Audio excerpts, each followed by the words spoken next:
Bulletin d'information de ce mardi. Bonjour à tous. Détenu d'opinion à Alger suite à l'appel introduit par le procureur de la République près le tribunal de Bab el-Oued à Baïnem contre le contrôle judiciaire de Zinour Hal, la chambre d'accusation.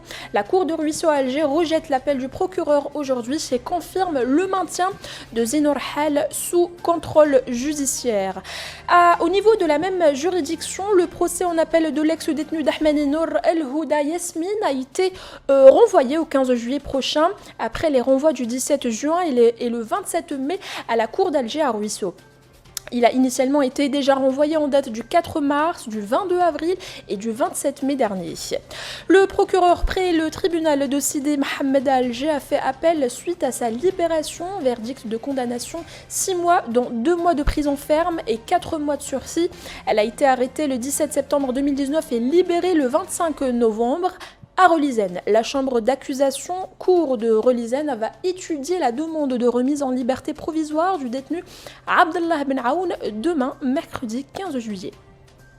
À Tizi Ouzou, le procès en appel de Amrani Mohamed El-Rizqi est programmé pour le 23 juillet prochain à la cour de Tizi Ouzou. Le procès en première instance a eu lieu le 15 juin dernier, après avoir été placé sous mandat de dépôt le 8 juin. Le verdict dans le procès du détenu Amrani Mohamed El-Rizqi et Salim Rahim était relax concernant tous les chefs d'accusation pour Salim Rahim et une amende de 100 000 dinars contre le détenu Amrani Mohamed El-Rizqi dans l'accusation atteinte à la personne du président de la République.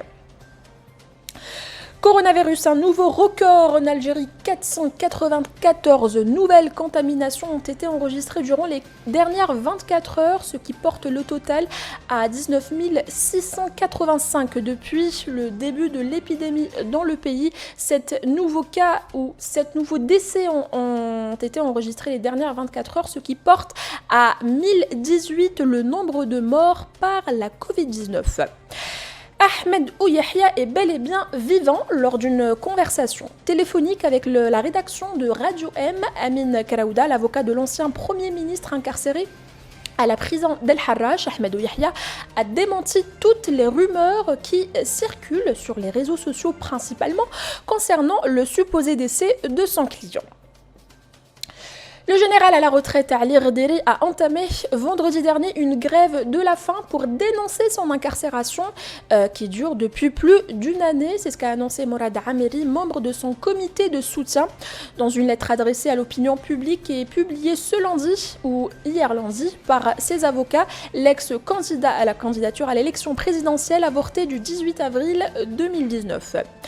En économie, Tebboune veut revoir le mode de fonctionnement de Sonatrach lors de la réunion périodique du Conseil des ministres tenue dimanche le 12 juillet par visioconférence. Le président de la République, Abdelmadjid Tebboune, a donné instruction pour qu'un audit profond soit engagé au niveau de l'entreprise nationale d'hydrocarbures. La BR2 valide la demande d'adhésion de l'Algérie. La Banque européenne pour la reconstruction et le développement, la BERD, a annoncé dans un communiqué publié lundi 13 juillet avoir validé la demande d'adhésion à cette institution financière formulée par l'Algérie.